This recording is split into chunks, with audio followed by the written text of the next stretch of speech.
all the stars at the Cannes Film Festival, and with the recent royal wedding in England, the cameras, the press, the reporters are absolutely everywhere, hoping to get that exclusive photograph. If you were that famous, could you cope with all that media attention?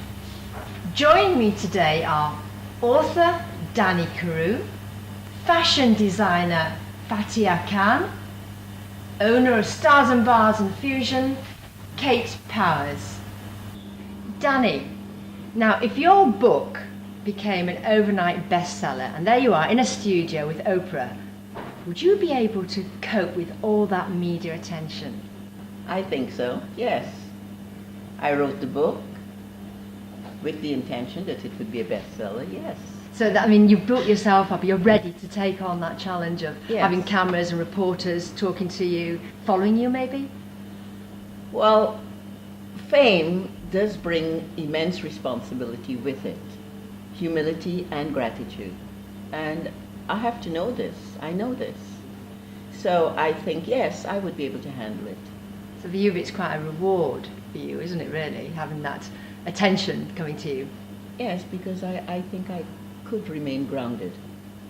I think it's important if you are sure of yourself and grounded, yes, you can take it, because you have to be humble with the position of fame, but at the same time be grateful to the people who got you there.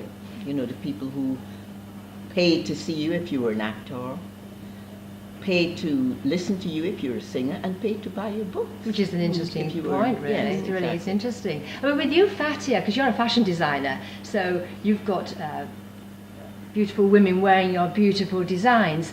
Do you actually want to be as famous as Stella McCartney, for example, or Vivienne Westwood? Is that what you crave? Or are you quite happy to have your garments speak for you? I think anyone who creates something need a little bit of, deserve that he dreams somewhere that To he will be become famous famous. one day, of course. Appreciative of your designs? Of course, but not to be compared with, somebody else. But everybody is unique on his creation.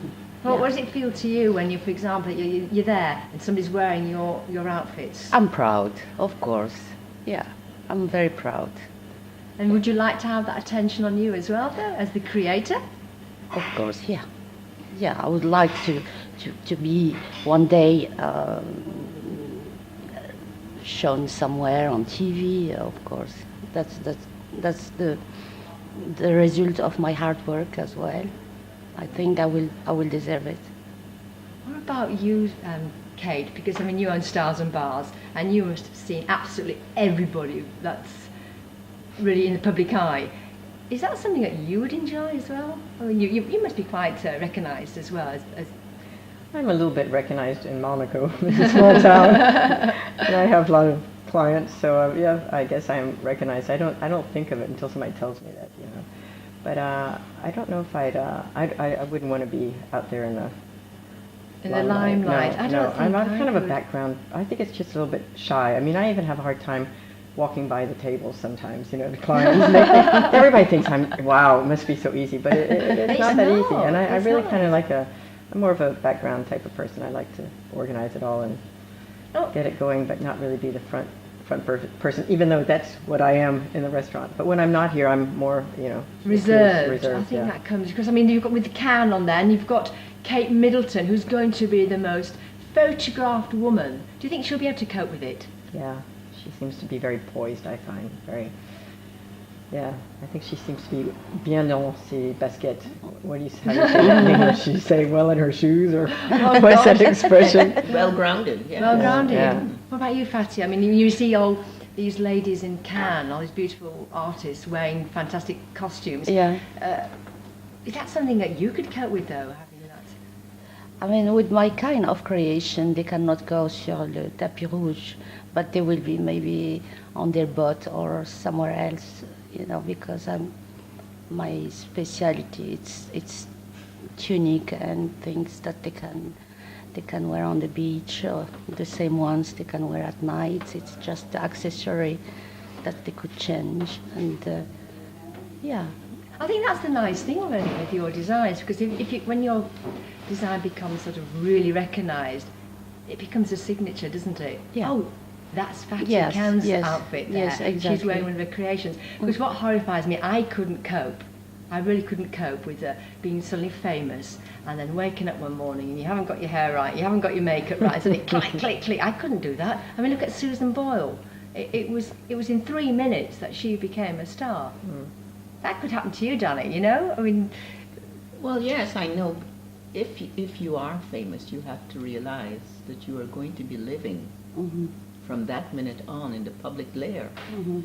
And you have to be sure that the cameras are going to be on you all the time, most of the time. So you're going to have to be very careful what you wear, how your hair's combed, what you say, because couldn't what go you there. say will come no, back. I couldn't go there. Kate saying she couldn't go there. I just couldn't go there.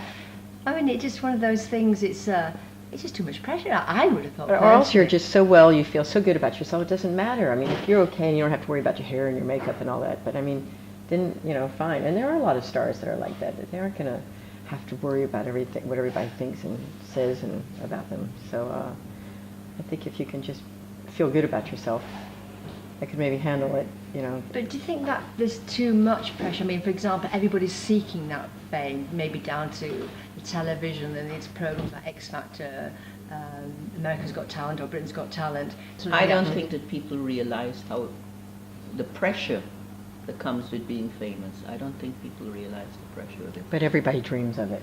Yes, I think exactly. everybody's Yeah. always dreamt of being out there in the limelight and I think you get to a known. point. I mean, I think I'll share your point of view. That I quite like creating an atmosphere or creating an environment where there's a lot going on and everybody's happy. So that project is successful. But I'm not really keen on myself being successful in that respect, as in with the cameras and the media. I wouldn't like to read in the papers, her hair was out of place, or she had wrong makeup, or wrong shoes didn't match the bag. That always happens with me anyway. But But that make the business work. I mean, the media they like this kind of gossip. But the only thing is when they start to reach the private life, talking about the children or about the new boyfriend. Goes with the territory. I suppose Yes, it's what you yeah. sign up for. Yeah. Are you ready, Hey, Danny? go for it. Or Well, I had a very little taste of it already because when I first moved here, I was going to mail a letter one day and I walked down Boulevard Albert Premiere and a couple of people said hello and I said hi because I didn't know them but I thought, oh, people are so nice here. And I mailed the letter and when I came back there were like 20 people standing there and they came out and say, are you going to sign? Are you going to sign for us? And I said, I went like this, and suddenly I realized they thought I was Tina Turner. And We used for to call quite her a Tina. while, people thought I was Tina Turner here. So and she's so I prepared. realized, what it was. So I was very nice to them because I didn't want to sort of say, forget it, I'm not Tina Turner. So that people would sort of think that she When they treated them they saw badly. Tina Turner. Exactly, yeah. But yes, I realized. and what we've it was called her about. Tina since then. Again, I just think that's I think it's quite bizarre, really. I mean, you've got the Grand Prix coming up as well, and all the stars are going to be in town. Do you get a lot of them here? Yeah, we do actually. I was, a lot of times I don't recognize them, which is really bad because I don't watch television. I don't read tabloids, so people have to tell me. I remember when Jude Law came in, and I had no idea who it was. Oh my And gosh. somebody said, we have a celebrity, can you get him a table? And I said, well, I don't have very many, seats and all that. But anyway, I said, I'll work it out. And then I called upstairs and asked Annette. I said, Annette, there's somebody here. Do you know who, let me think, Jude Law is? She said, Kate, Jude Law, are you talking about it? She was running around. But he was so charming because I said, I'm really sorry. I'm probably the only person in the world who doesn't know who you are. And he goes, I don't know who I am either. Oh, That's quite sweet, yeah. Well, all I can say is thank you for talking today. You're all stars to me. Thank Thank you. you. Danny. Stars. Thank you to Danny, to Fatia, Thank to you. Kate, Thank Maya you. and Dana. Thank you.